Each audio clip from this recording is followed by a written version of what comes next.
ఇక్కడే ఈ ప్రాంతంలోకి ఎవరు కూడా రాకూడదు. ఇది ఆంధ్ర రాష్ట్రానికి సంబంధించిన ఫిషింగ్ ఏరియా. స్ట్రిక్ట్ గా రూల్స్ ఉన్నాయి.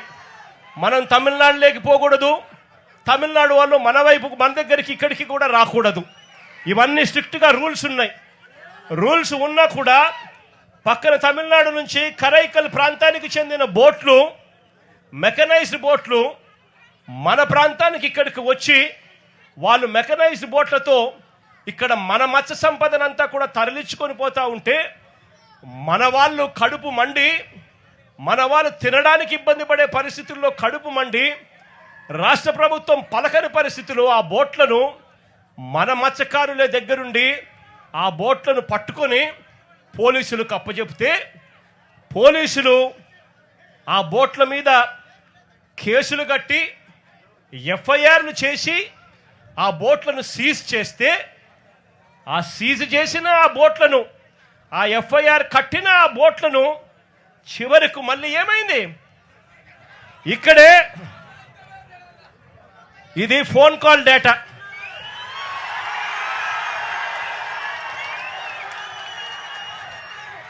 బీదా సోదరులు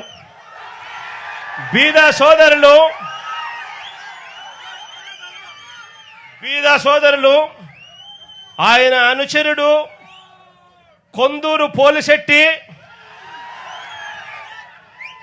అక్కడ బోటు యజమానులు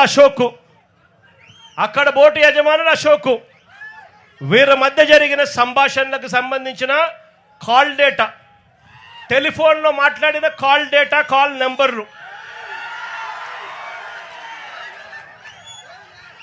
వీళ్ళందరూ కూడా కుట్రబన్ని ఒకరితో ఒకరు మాట్లాడుకొని నారా లోకేష్ అనే వ్యక్తి ఇప్పుడు మార్చి 12వ తారీఖున ఇటుకు వస్తాడు. మార్చి 16వ తారీఖున ఈ బోట్లు ఇక్కడ నుంచి పోతాయి. అంటే మత్స్యకారుల మీద కడుపు మీద కొట్టడం కోసం ఏకంగా ఇంతమంది దొంగలు,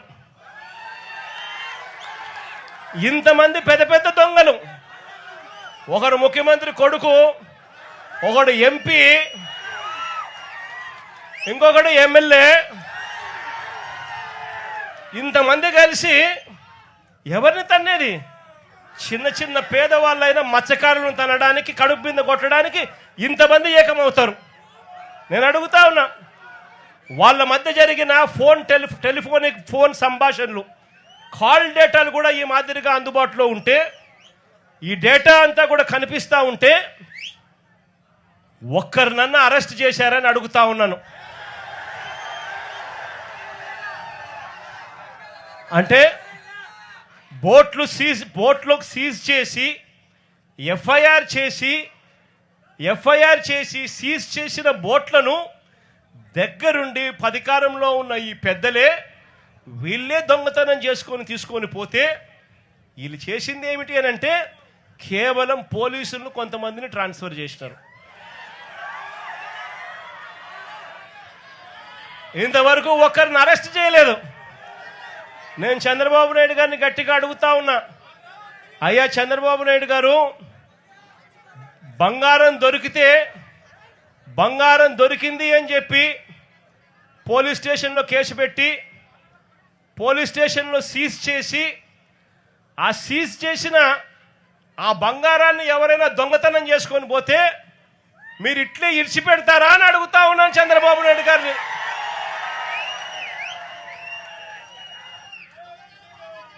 మత్స్యకారులు అంటే ఇంత చులకనగా ఉన్న ఈ పెద్ద మనిషి చంద్రబాబు నాయుడు గారికి గట్టిగా బుద్ధి చెప్పే రోజులు త్వరలోనే వస్తాయని చెప్పి, ఎల్లకాలం ఈ ప్రభుత్వం ఇలాగనే కొనసాగదు అని చెప్పి గట్టిగా చంద్రబాబు నాయుడు గారిని గట్టిగా మందలిస్తా ఉన్నాం. ఇదే పెద్ద మనిషి చంద్రబాబు నాయుడు గారికి చెప్తా ఉన్నా, ఇక్కడే ఎంపీలు ఫోన్లు చేస్తారు, కొంతమంది మత్స్యకారులకు 10 లక్షల రూపాయలు డబ్బులు ఇస్తారు, వాళ్ళ ఇల్లు కలిసి దొంగతనం చేసే దాంట్లో పాత్రదారులు అవుతారు. ముఖ్యమంత్రి కొడుకు దగ్గరుండి ఆశీస్సులు ఇస్తాడు. మార్చి 12వ తారీఖు ఆయన వచ్చి చేసుకోపోండి అని ఆశీస్సులు ఇస్తాడు. మార్చి 16వ తారీఖున దొంగతనం జరుగుతుంది. ఇంతకన్నా దిక్కుమాలిన ప్రభుత్వం ప్రపంచ చరిత్రలో ఇంకేదైనా ఉంటుందా అని అడుగుతా ఉన్నా మిమ్మల్ని అందరినీ కూడా నేను.